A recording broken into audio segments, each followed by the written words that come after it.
Good evening, everyone. The time is 7:30. I'm going to call the meeting to order. It is the regular council meeting for November 28th. Clerk, can you please do roll call? Councilwoman Aaron. Here. Mayor Pro Tem Bliss. Councilman Fleming. Here. Councilor Rohrbach. Here. Councilman Stoltis. Here. Councilor Wright. Here. And Mayor Grabstein. I am here, thank you. Can I please get a motion to excuse Mayor Pro Tem Bliss? He did give notice. Your Honor, I'd like to make a motion to excuse Mayor Pro Tem Bliss.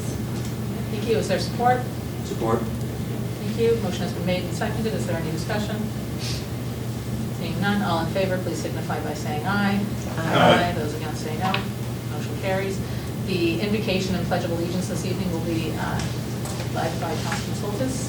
So if you are standing, if you are able. The floor is yours. So tonight, this is, I've been on council for 9 years, and so I've written so many of these. And I asked the city manager to write it for me, and she did. It was so happy to read it. As we reflect on the beautiful celebration of season the city just held, I am reminded to be thankful for the opportunity to meet together here today. As the council gathers here to make laws affecting the people of Madison Heights, I ask you to lift your heads, open your eyes, and open your hearts. Our most serious duty is to look into the look to the community we share, the examples we make, and the legacies we leave. That should be our greatest, most courageous, and noble intention. Let this be our most constant success. I pledge allegiance to the flag of the United States of America and to the republic for which it stands, one nation, under God, indivisible, with liberty and justice for all. Thank you. First up, we have approval of the agenda. Are there any additional or deletions this evening? Your Honor, Yes. I think the board has need to appoint the clerk. Oh, thank you. You are right. Can I just have a motion to appoint Matt Boucher as the clerk this evening? Your Honor, I make that motion. Thank you. Support? Your Honor. I'll support. Thank you. Is there any discussion? Seeing none, all in favor, please signify by saying aye. Aye. Those against say no. Thank you. Appointed. And are there any additions or deletions? Your Honor, I move that we add to the agenda under 5B, the 43rd District Court Union Employees Association Agreement between the union and Madison Heights. Thank you. Is there support? Your Honor. Support. Thank you. Motion has been made and seconded. Is there any discussion? Seeing none, all in favor, please signify by saying aye. Aye. Those against say no. Motion carries. This has been added to the consent agenda as 5B. Any other additions or deletions? Right, seeing none, we're going to move into presentations. This is from the city auditors. It's the financial audit presentation for June 30th. Not. Turn it over to them. All right. Good evening. My name is Martin Olenek. I'm a partner from Femerent, and I was overseeing the audit this year. With me is Peter Shemansky, who was in charge of overseeing the day-to-day operations of the audit. In front of you have a few documents that we're going to cover. The thickest of the documents, which is the financial statement itself. We're not going to go page by page, which is probably a sigh of relief. On that, we did want to mention main item is the first couple of pages of the opinion letter. It is an unmodified opinion, once again, for the city, which basically what that means is you can rely on the numbers that are presented with you based on our testing when you're doing your budgeting, etc. So you should definitely be very proud of that, and it should be always an expectation every year with that. So with that, what's going to happen is Keith is going to go through the financial statement slides instead of going through the document as I mentioned, and then afterwards I'll go over the post-audit letters in a little bit of detail. Feel free to let us know if there's any questions or anything like that. We're happy to address if you like, during the presentation, if you want to just, make us pause and we can address slide by slide, or we can address those at the end, whichever way you prefer. So with that, Keith. Good evening. In lieu of going through the large financial statement document, we did put together just a few slides highlighting the financial results for the last year in comparison to some previous years, so we can see the trends and talk about those. I'm happy to report there is a lot of good positive results this year from the last year. The city was able to add to its general fund balance, continue to remain fairly well positioned with its legacy costs. So with that, dive right into the first slide, which is a 5-year history on general fund revenue. Total revenue for the fiscal year ended June 30, 2022 was $34.3 million. That was down just about $200,000 in total from the previous year. And you can see most of that is in the state and federal sources category where we saw the biggest decrease. The largest source of revenue there, the state shared revenue, remained constant and increased slightly from previous years. But you may recall the city received quite a bit of CARES Act funding in fiscal year 21 that did not recur in 2022. So that was the main reason for the overall decrease in the general fund. Property tax revenue, the city's largest source of revenue for the general fund, it actually increased about 5% due to taxable value increases throughout the city. Slide number 2 is a similar 5-year history of expenditures in the general fund. As is common and has been the case with the city most years, public safety is the largest category of expenditures, makes up a little bit more than half of the total for the general fund, and that was largely consistent with 2021 spending. Overall, the general fund spent $1.6 million more than it did in 2021. Those increases were split across a few of the different categories, but for the most part were driven by increases in capital improvement expenses. So more one-time type expenses that were incurred in 2022, more so than they were in 21. Then slide number 3 sort of summarizes the results with a 6-year history of revenue and expenses in the general fund. Once again, in 2022, the revenues exceeded the expenditures, so the city added to its general fund balance. Not included in the revenue is the $6.4 million of debt that was issued during the year and was not spent as of June 30th. So the overall increase in general fund balance, if you were to look in the financial statements, was more than $8 million, but that $6.5 million of debt is expected to be spent as the city proceeds with the Civic Center improvements. Additionally, the city has ARPA money on hand, which will be used for the project as well. So what we're charting in the lines there across the bottom are the city council's required target minimum fund balance, which is equal to 2 months of expenditures plus the next year's debt service. And you can see that's been fairly constant over the last 6 years, whereas the other line that shows the actual unrestricted fund balance has been increasing, particularly over the last few years. So it is important to have some amount of reserves on hand, not just for operations and debt service, but for any potential emergencies, potential damage to city assets or something along those lines, as well as to fund the city's legacy costs. And if there were to be an economic downturn that impacted taxable value, to have some additional reserves on hand if property tax revenue were to decrease. So the city has accumulated some additional fund balance in the last few years, but much of that is assigned in the financial statements, and a healthy portion of it is expected to be spent on capital improvements in the very near future.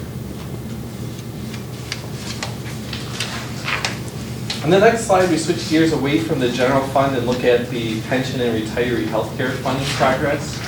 So with each line here, or each bar, we've charted the 4 plans, the 2 pension plans and the 2 retiree healthcare, or OPEB plans. The top reddish oranges portion is the unfunded liability for those plans.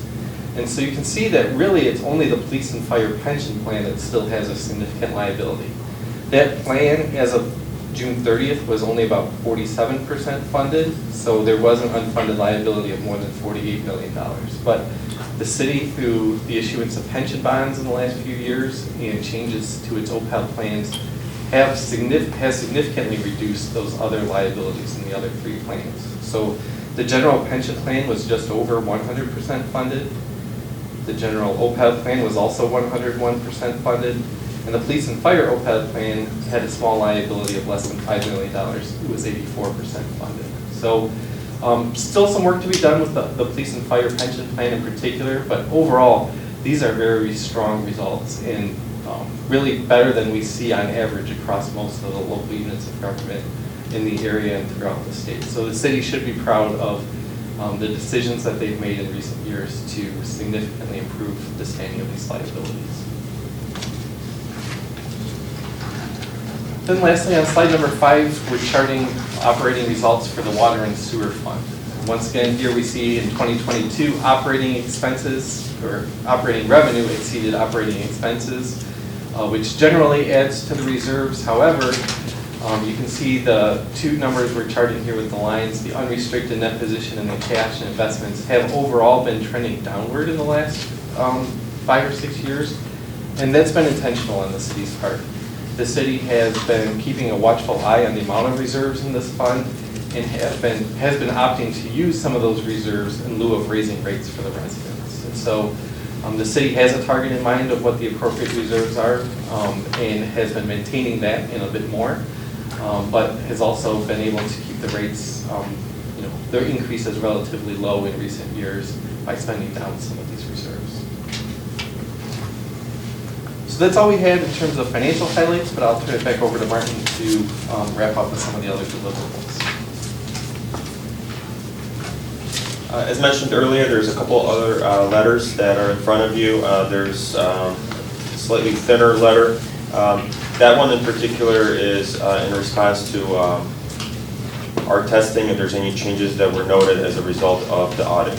There was one change that we had to suggest the city make. It's related to the DDA and the annual property tax element that was allocated and calculated over the last couple of years. As a result of the finding, there was an adjustment recorded in the financial statements, and as a result, we have to communicate that to you. It's termed very poorly as it's material weakness. It's an accounting lingo that we can't unfortunately change. Overall, the dollar amount was not, I would say, significant to the city statements, but it was pretty significant to the DDA itself. So that's why we have to note this in a separate letter. Other than that, the other letter, it kind of just talks about, there's two different sections. One is required communication to those charged with governance, which is, of course, the Honorable Mayor and the City Council. It talks about just basically how did the audit go overall. You would have received a letter before the audit. This is kind of the bookend for that letter that you received before. And basically the next couple of pages in this letter just talk about that there's no significant issues or anything like that that were noted during the audit. The management was very responsive to our questions, and I realize it's a very big, painful process going for an audit. It adds on a significant layer to administrative and other tasks that city management takes care of throughout the year, and we just kind of bombard with questions, etc. And I do have to say that the city was very open and very very helpful throughout the audit process. So we do want to say a big thank you. And then section 2, which starts on page 4 of the letter, are just general legislative items. Talks about just things that are around the state and the country. So we talk about legacy costs, which Keith already mentioned. There's also a COVID center and ARPA sites that you can visit that are on the PDF that you have. It's actually linked so that we can visit that at plantmoran.com, and it'll give you a little bit more information. And then also talks about overall some other items, including, of course, GASB coming up with some new pronouncements over the next few years that may affect your statements as well. So we invite you to look that over, and if there's any questions or anything like that, we're definitely happy to address. So with that, I guess that concludes the presentation. If there's any questions, we're happy to address. Your Honor? So I don't think you mentioned this, but on slide, the city Madison General Fund, you're ending 30th. So under the interest column, 2022 was a negative 261,317. Yes. What's it all about? The city holds some fairly long-term obligations, very secure with U.S. Treasuries and agency securities, but those are required to be valued at market value at the end of the fiscal year.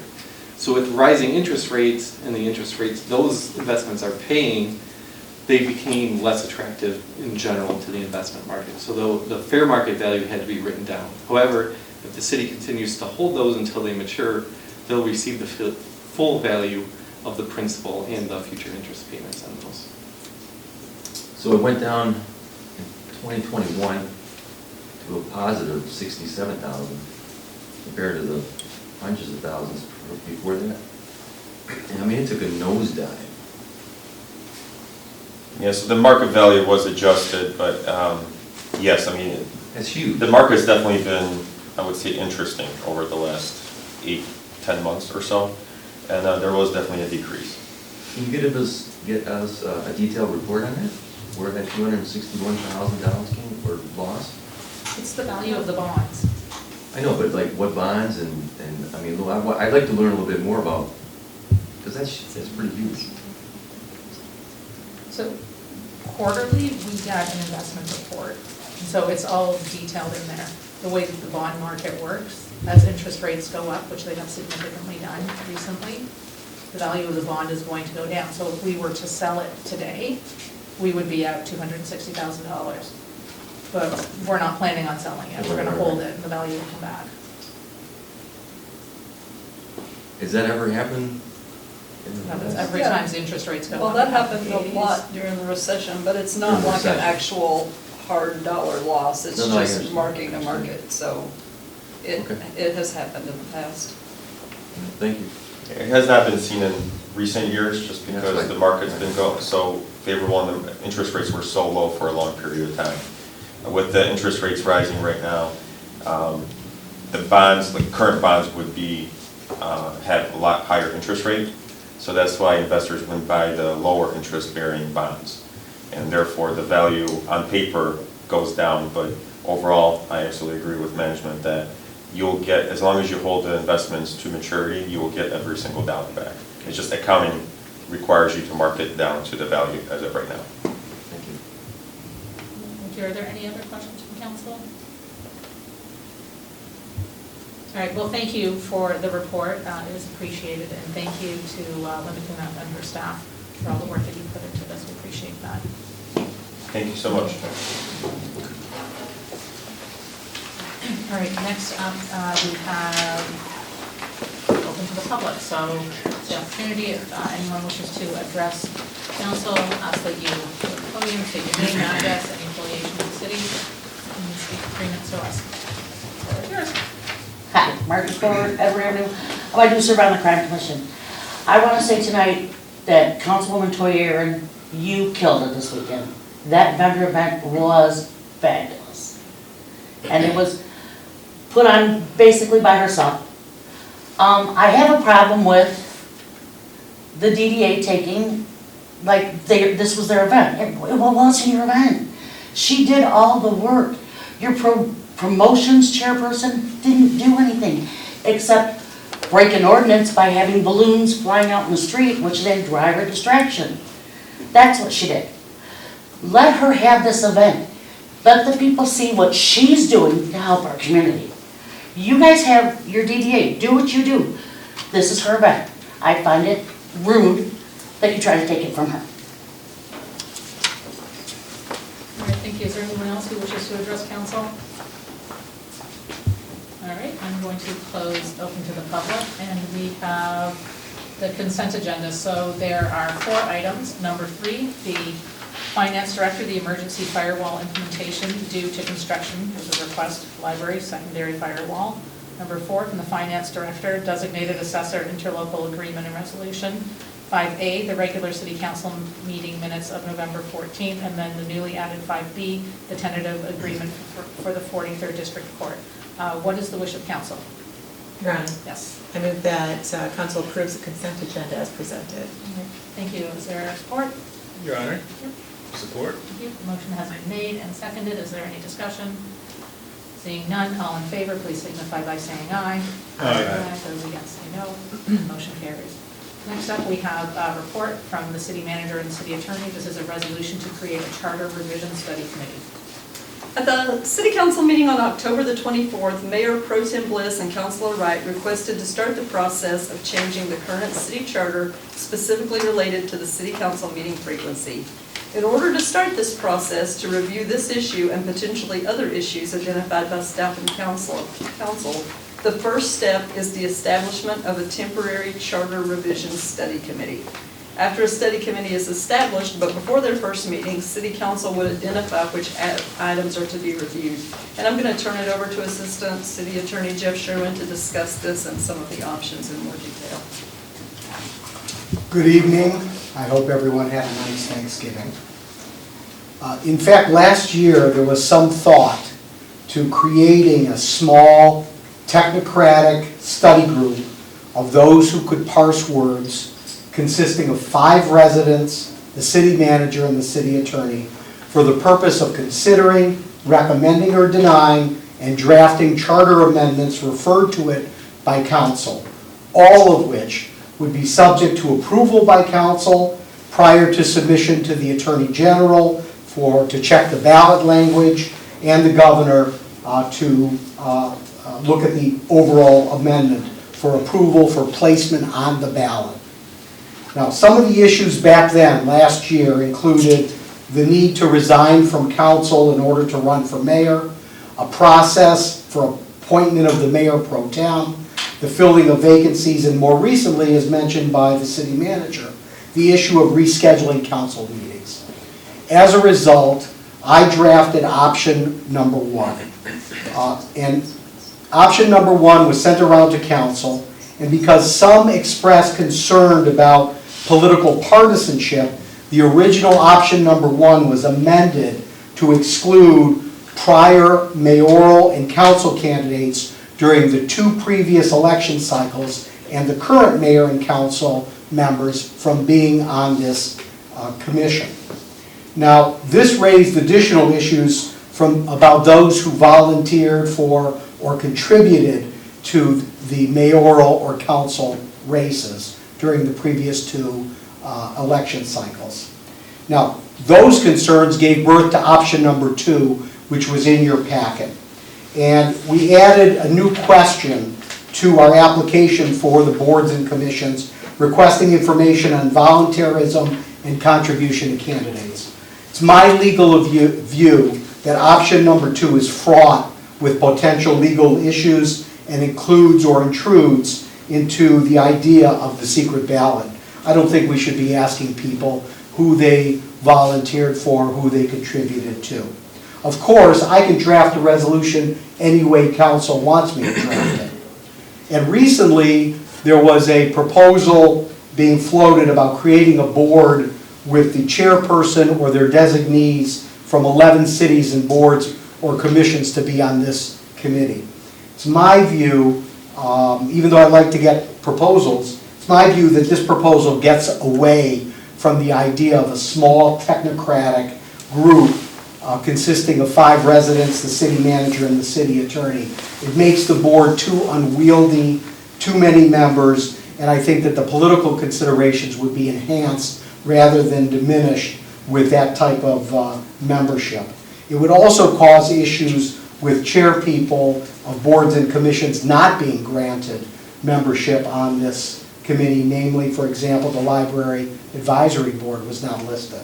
So, you should ask yourself the question, why should membership be limited to chairpersons of already existing boards and commissions and not to residents who are interested or have the qualifications? And the qualifications that I would be looking for would be wordsmith qualifications, people who can parse words and talk about language.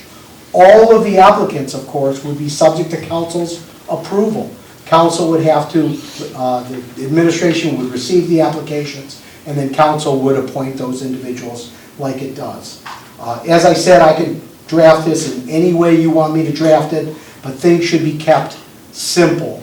And if I had my druthers, at my recommendation, I would ask that council approve option number 1. Larry and I worked for the attorneys who incorporated this city in the 1950s. We've already gone through this process numerous times. For example, in 2004, we amended section 5.7, providing that a vacancy in the office of mayor would be filled by council appointment from the remaining members of council. That, as you know, we recently used.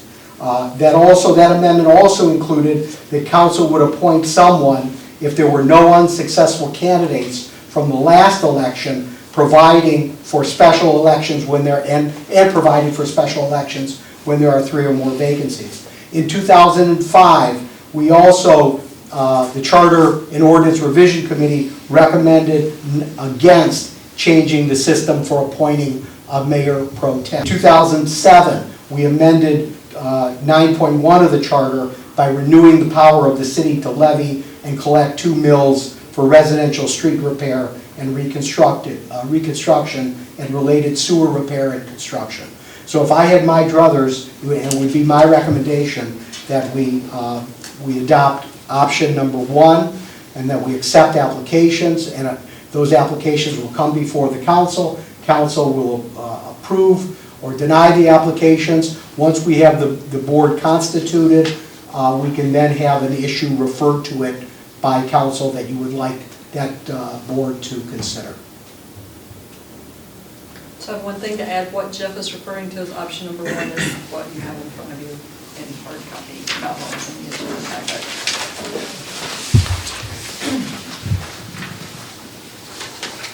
So the main difference is the one that's in the agenda packet has a different application and asks the questions, do you volunteer or how much did you donate? This does not. Okay, so, sorry, can you just clarify? So this one is option 1 or option 2? This hard copy technically is option 1. It doesn't say that on it, but that's what Jeff's referring to as option 1 is this one. Option 2 is the one that requires applicants to talk about if they volunteer for one of you or if they had donated to a council person or mayor's campaign. But this does not. Okay. I guess before we start discussion, I'm going to ask, what is the wish of council? Your Honor, Yes. I'll make a motion that we approve the version 1 of the, and I would like to change the name of the group to be the Charter Amendment Study Group instead of the Charter Revision Study Group, to avoid any confusion with a Charter Revision Commission or committee, because it's 2 different things. But I'd like to make a motion that the council vote for the, or make a motion that we approve and adopt version number 1. Version number 1, Yeah. with the change just With the being change, to correct. change revision to amendment. Yes? Yes. Yeah, that's your motion. Okay, is there a support? Your Honor, Yes. support. All right, thank you. Motion has been made and seconded, so we're going to go into discussion. So I open the floor for discussion. Councilman Fleming, do you want to start discussion as you made the motion? I'm good for it now. Okay, Councilor Wright? Yeah, thank you, Your Honor. This has been something that we've been kind of talking about for a while, and this is just putting wheels in motion. And time is moving very quickly as we itch towards next November, so this is just getting the process started. But I did have a question. I don't know if I'm just missing it, but you referred to running priorly, but what about having the intent to run in the next election? Does that exclude you if you intend to run? No, if you're the exclusion is mayoral or council candidates in the previous 2 election cycles and the current mayor and council members. So if you're on the committee, if you've run in the previous 2 election cycles, then you can't be a member, and likewise you can't be mayor or a council member. Now, if the council, if you have a member on it who then decides that they want to run for office, it would not preclude membership on the committee. Is there any other comments? Yes. So I appreciate the distinction about not asking about, who you volunteered or donated to. I feel like that is a weird First Amendment thing. You can't keep people out of things because of who they voted for or who they support. So I appreciate that is the change that where we came to on this. And my only question, I guess, is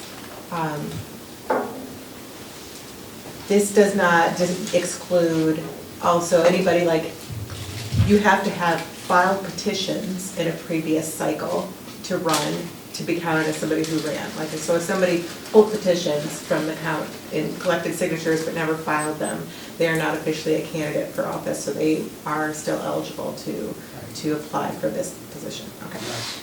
Thank you. I have a question. Sure. When we're speaking of the previous 2 election cycles, are we speaking 2-year or 4-year cycles? I just, The last two elections. the last 2 elections. 2019 and 2021. 19 and 20, okay. All right, is there anyone else? Your Honor, I just would say, I appreciate that we're on this track. I think I've been hearing whispers and talk and conversations about this is something that we should be doing since I came on council in 2019. So people have been saying there's, just like these push points in these areas. Now, I do have one other question.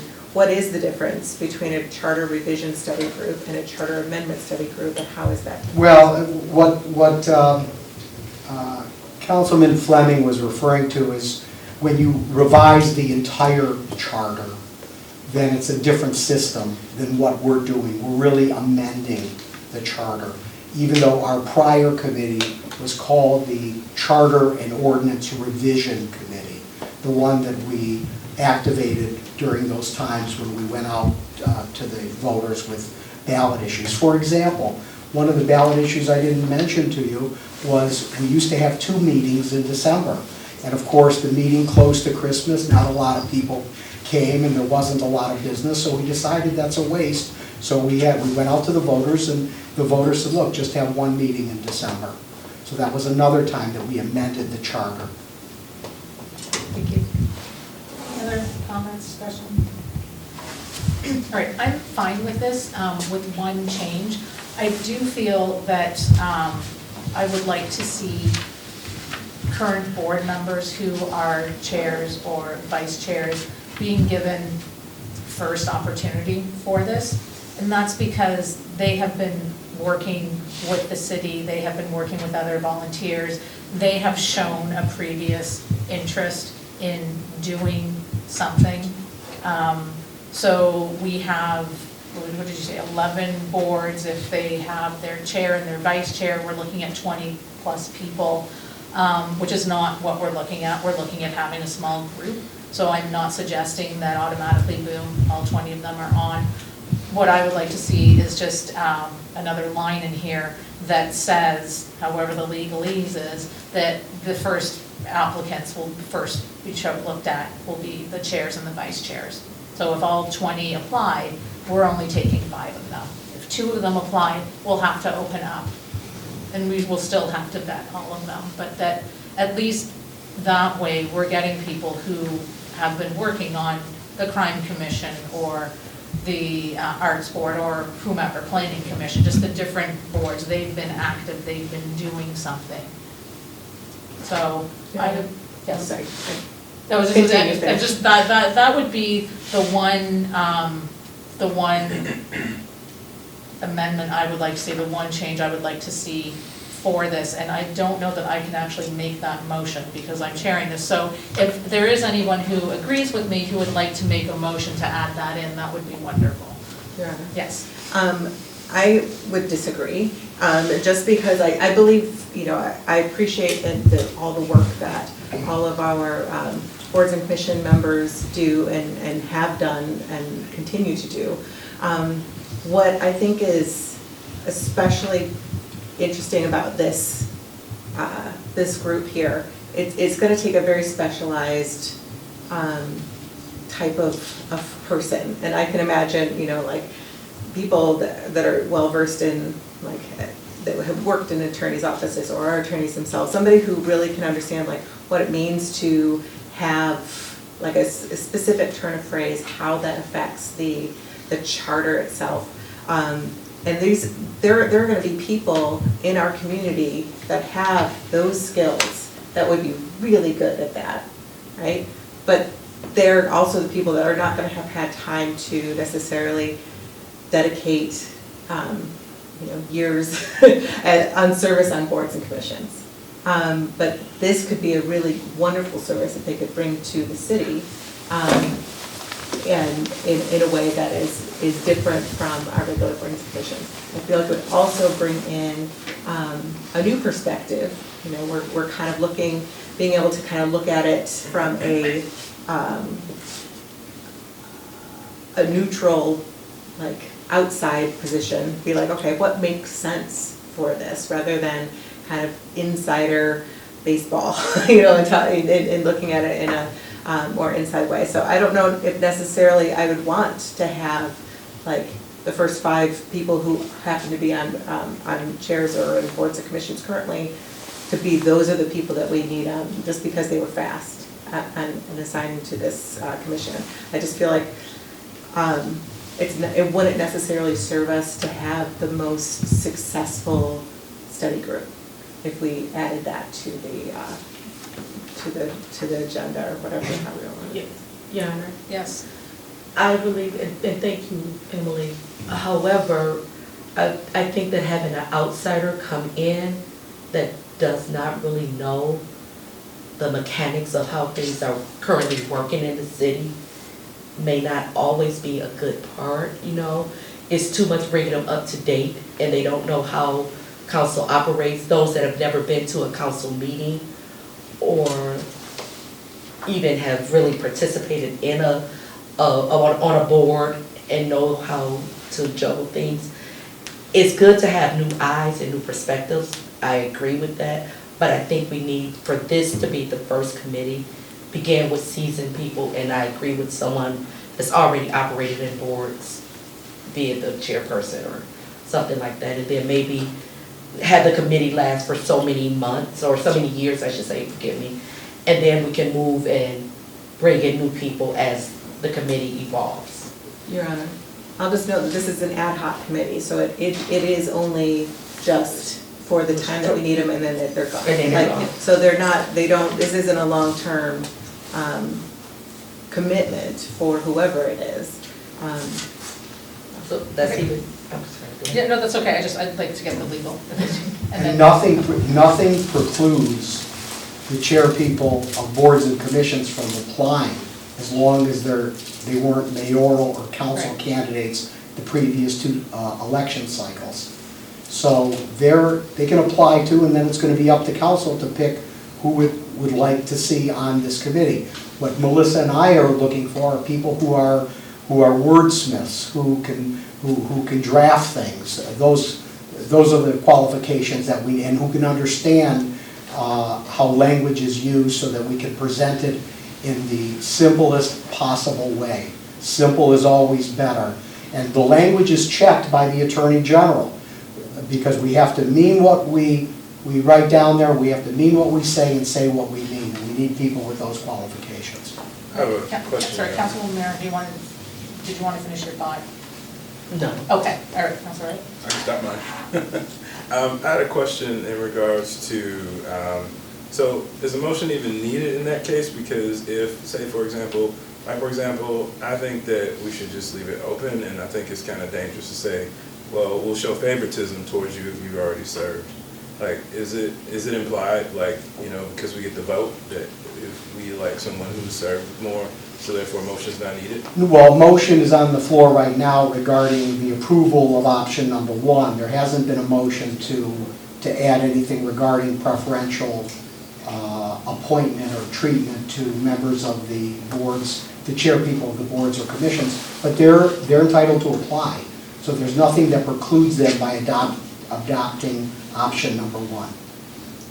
Okay, so again, I'm not allowed to make a motion. You're right. But the motion that I'm requesting, that if someone would like, is that we start with the first applicants, or the chairs and the vice chairs, and if we find that none of those applicants meet the qualifications of wordsmith, then we would look at opening it up to other board members and other residents. Just as Councilwoman Aaron said, just the learning curve of bringing in someone who hasn't been on a board. Yeah. Do have a question just about what we currently are looking at here. So people are applying, right? How are they finally selected in this process? Does the city manager select? Does the council appoint? Council points. But is it a council appointment as in like we do it for all boards and commissions? Like somebody just makes a slate or appoints a single person, that kind of thing? Yes. And this is not a mayor's appointment. So I would actually be appointing 0 people, it would be council appointing. And so, Your Honor, another question is, so if at that time, when council is making appointments to this position, if we add in, as you're requesting, a requirement for council to only look at first, like, it feels too nebulous to me. Be like, you're gonna look at them, but if they don't really fit that thing, then we're not going to appoint them. But what specific criteria do we use to say that if a current board or commission person applies, if they don't meet the criteria needed by this commission, how do we then, it just seems like an arbitrary way to say, like, but if they don't fit what we need, then we'll move on to the next group? Like, at what point, and who makes that decision that they fit or they don't?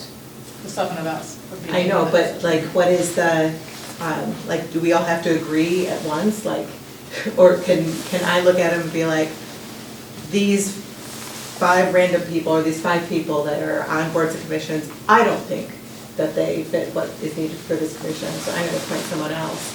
But you think that they do, so does your vote or Ms. Aaron's vote override my vote because she thinks they do, even though I think they don't?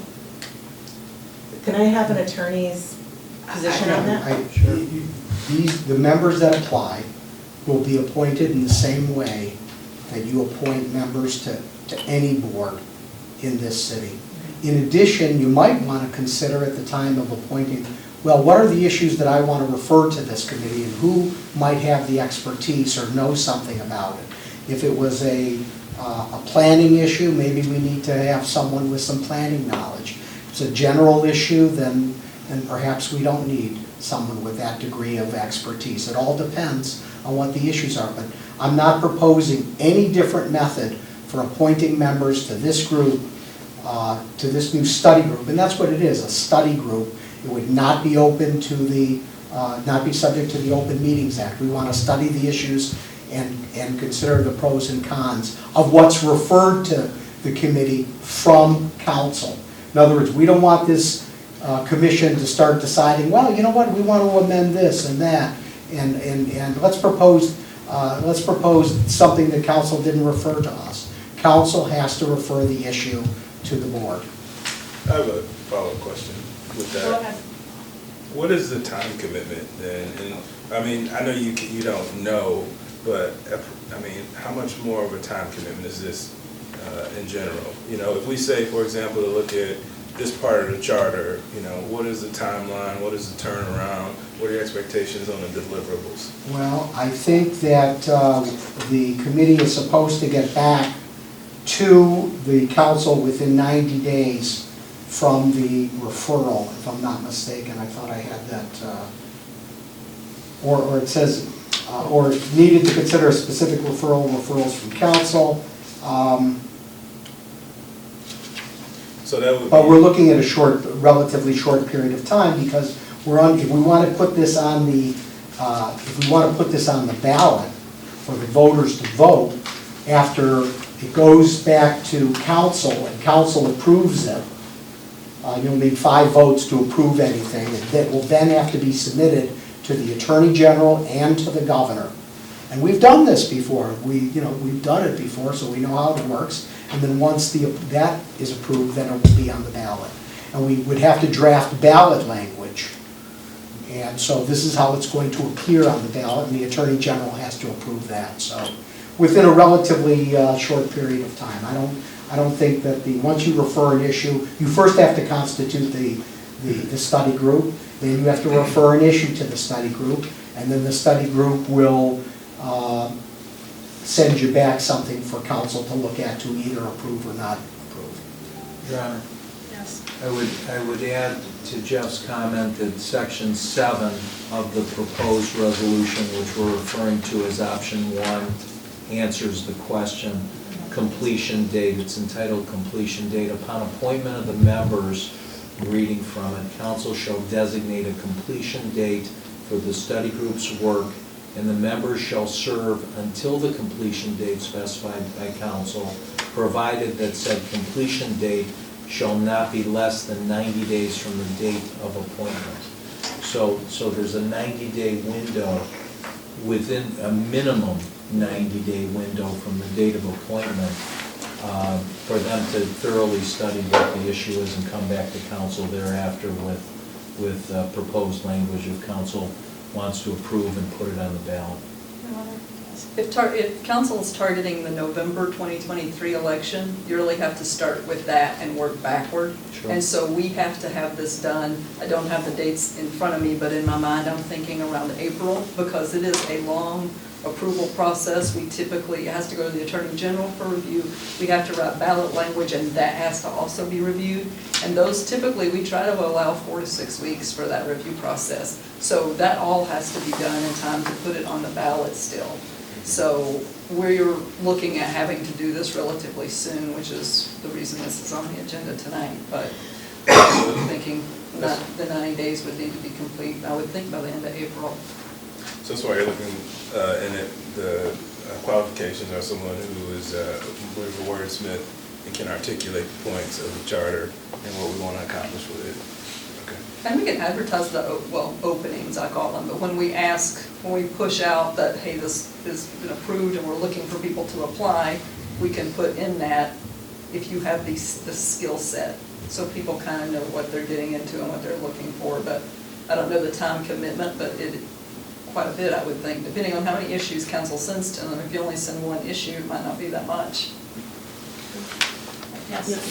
So my question is, the applicants will be open to those who that are not denied. Okay, so if we have the applicants and we get 4 applicants that are currently on boards and commissions, we will look at those first, is what we're trying to do, no? No, so right now, there's only one motion on the board, and that is, or on the table, that is to approve this as printed. As printed. Okay. I, as the chair, cannot make a motion to add the amendment. And the amendment that I want to put on here, we first look at the chairs and the vice chairs of the boards. But no one has actually made that motion. So Right. until that motion is made and seconded, we are voting on the original without that amendment. Okay. Your Honor, can I make one correction? The motion on the floor is to approve option 1 as amended by the maker of the motion, Councilman Fleming, yes. and as seconded by Councilor Wright. Yes. If anyone wants to, if the maker of the motion or support agree to amend their motion with the mayor's suggestion, it would be added to the main motion. Otherwise, there would have to be a substitute motion made with that addition, made and seconded, and a vote would take place first on the substitute motion before going back to the main motion. I just want to make sure everybody understands it. Thank you for that clarification.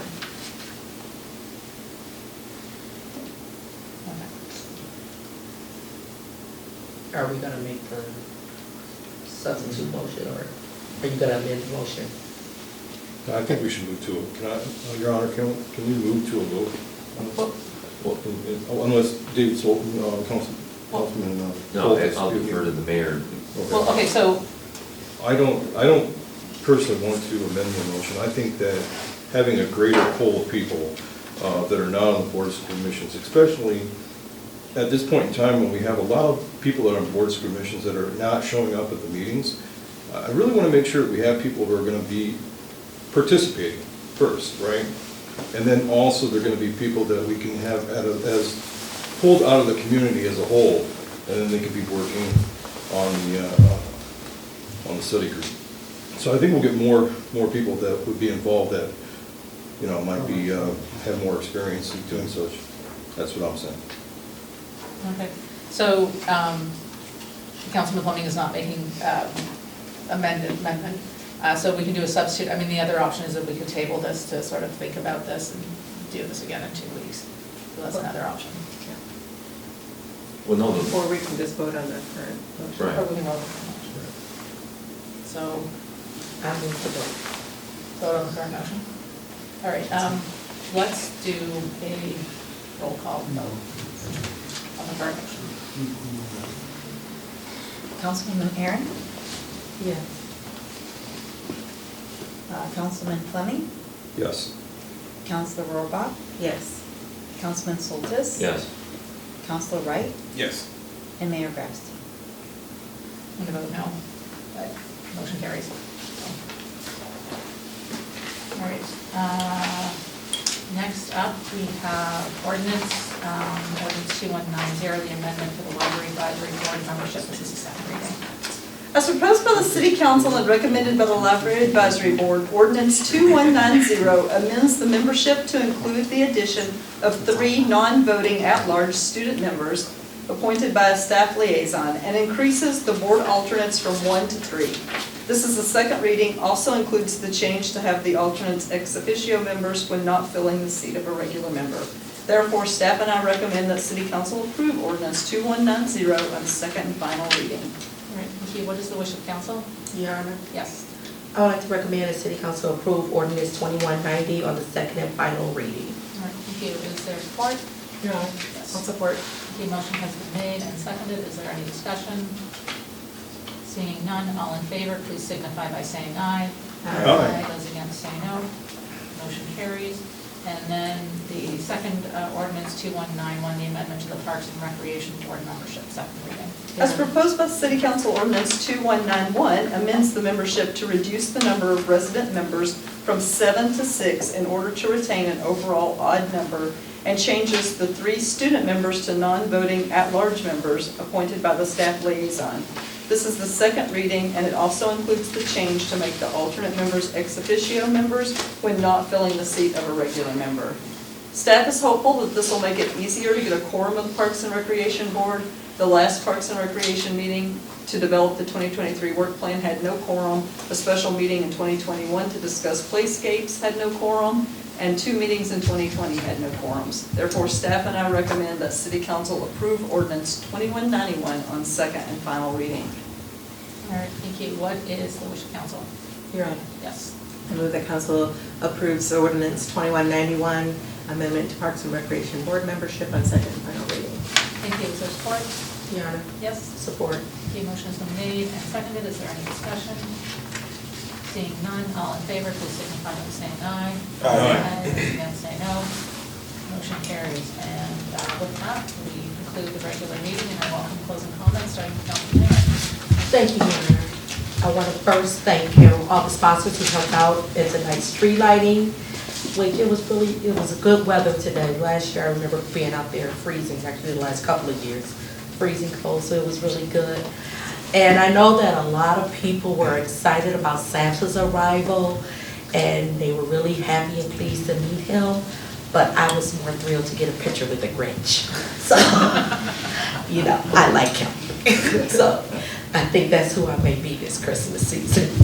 And this past Saturday was the small business vendor event, and it took about 2 months to put the event together, and I am really happy with the success and the outcome of that event that went forth. I made certain that I tried to find small business owners that would come in, and perhaps they love our city so much that they will say, hey, we want to get a brick and mortar here in the Madison Heights area. So, of those vendors, I will be reaching back out to them and possibly letting them know, hey, here's some buildings that are open. If you're interested, you can reach out to, one of our realtors. But we had approximately 25 vendors, and they had an array of items from specialty coffees to floral arrangements, jewelry, Christmas decor, cookies. They had items for your furry family members. And I know a lot of people probably missed it that weren't able to come, or, when you got there, you realized you didn't bring enough money with you. But if you go to my Facebook page, I have a list of all the vendors that were there. You can reach out to them individually, and they have their websites addressed, and get some things that you may want. I also want to thank the members of the DDA for agreeing to allow me to hold this event downtown in the area, so that was great for me. And then each small business owner who participated, I want to thank Mayor Grabstein, members of council who showed up, Councilor Wright, Councilor Rohrback. Bach. I know her name, guys, I promise you I do. For coming out and shopping and bringing their families along. It was great, having you there. Also, Mary Hart from the Madison High School Board, she came in, she brought toys and put toys in the donation box. 168, the Asian Mart, they provided fruit snacks that had fruits and apples and water to give out to the vendors, so I was really happy for that. Then I want to give a special thank you to Congresswoman Haley Stevens for coming out, showing support to Madison Heights for the small business, and she spent time with each vendor, talking with each vendor, and she was the highlight for my son. My son was really excited to meet her. During the event, we collected approximately 12 coats, and they're girl coats, but I do have some coats, some toys, some non-perishable food items that are going to be provided to families in Madison Heights. If you guys know anybody that is in need, please have them reach out to me via email at toyaaaron@madison-heights.org, and I will arrange for them to receive the coats and the toys that I do have. And then finally, congratulations to our door prize winner, which was Sue Seicano, who won a 3-day cruise to the Bahamas via Carnival Cruise Lines. Compliments of Aaron on the Go travel. So, big round of applause for her. So thank you. Councilor Wright? I did stop by the DDA event, it was nice, good job. And thank you to Congresswoman Stevenson for coming by. She's been in our community for a while, just going and meeting different shop owners and things like that, so it's awesome for her to come out and just get involved in our community more.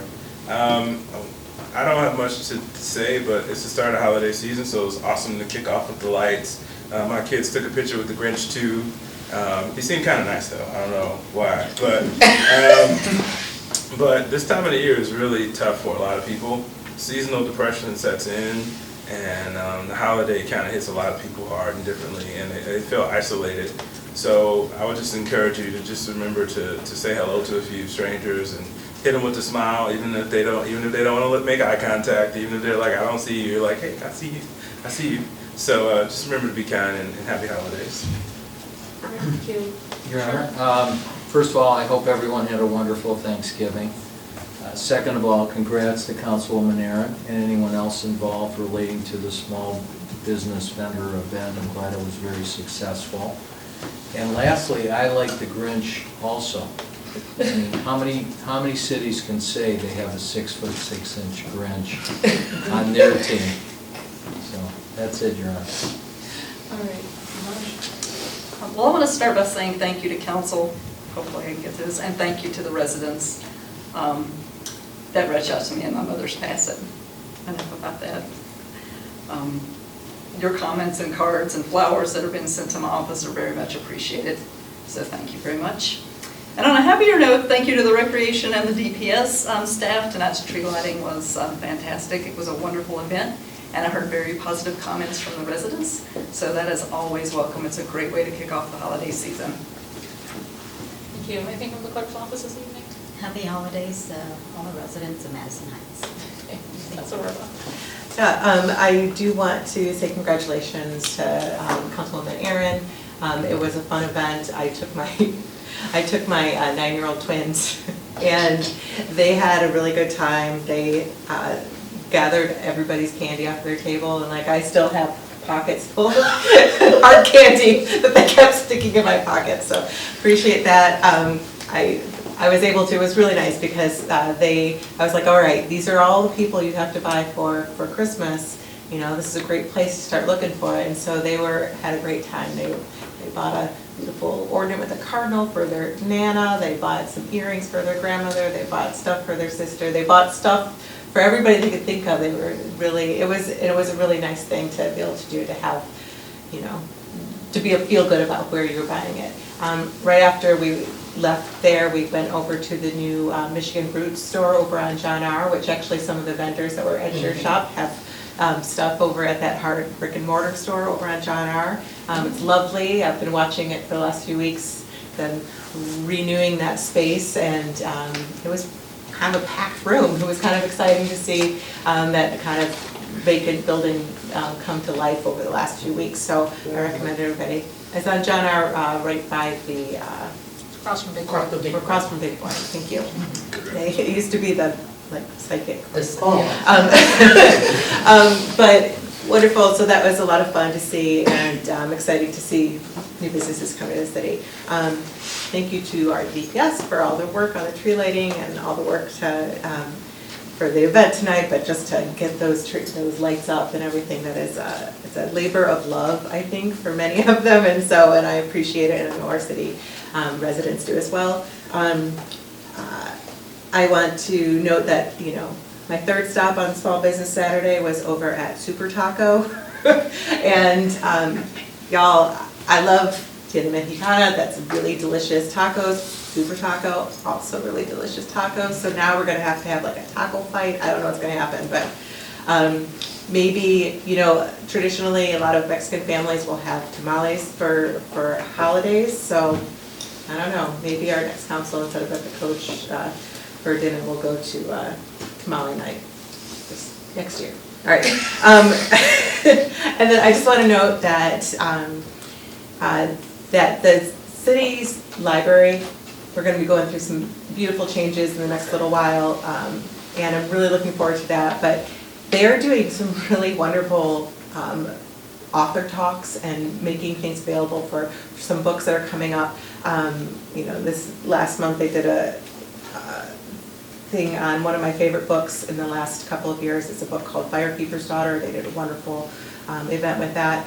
Coming up, they have on the 10th of December an author talk with Frederick Backman, best-selling author of A Man Called Ove.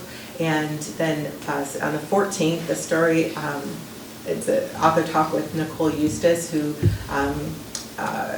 is the author of Covered with Night, a story of murder and indigenous justice in early America. Just some like really interesting, really thoughtful selections and books that have an opportunity, as everybody in the city can participate in these talks and these events, and I'm looking forward to it, and I hope that others will join as well. Thank you, and we'll see you next month. I was gonna say happy holidays, that too, but like, I'll see you again before that. Yeah, I just wanted to say that also, including the lights here in City Hall, the DPS have fixed about 52 lights that are all on our light posts, every other one from the UDA. It was a large task. They had to check all the lights and make sure everything else is working. DT made sure the receptacles for the power were working. So it was a big task for both the DPS and everybody who helped them out getting the lights ready. And I can't wait to see them downtown the DDA. So that's it. Thank you. Councilman Soltis. So I am 6'6", and I was the Grinch. I've been doing it 5-6 years, and so I'm going to do it. The police chief reads the book, The Grinch, in the library, and so I'll be there sneaking in once he's finished with the story. In fact, there was one time before COVID. So I was, the kids would come up and take pictures. At that point, instead of outside, it was inside, right? So they'd come up and take pictures, and then one lady just had a 5-month-old baby. And she goes, "Here." And I'm like, "What?" So it was this little tiny thing, and so they took a picture of it. It was amazing. And so, but it was a lot of fun out there. I was so tempted to go up on stage with the Santa Claus, but maybe next time. But the kids love it. I love it. It's a great time. And of course, when we first had it, they wanted to use the scary Grinch, and I said, no, I'm going to get the big head one. So it was like that oversized one. And so that tames it down where the kids aren't as afraid. But it's a good time. So.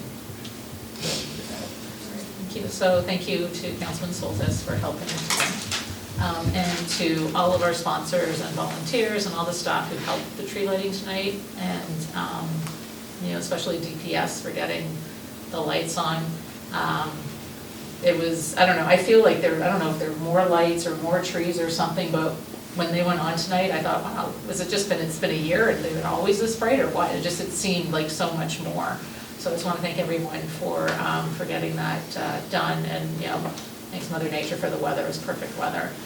Thank you, Councilwoman Aaron, for your vendor fair on Sunday. I was able to go to talk to a lot of people there, get a couple of things, and I hope to see a few of them setting up the brick and mortar store, you know, in the DDA. And as Councilor Rohrbach said, I think there was a large number of us who went from the one up to the artisan shop across from Big Boy.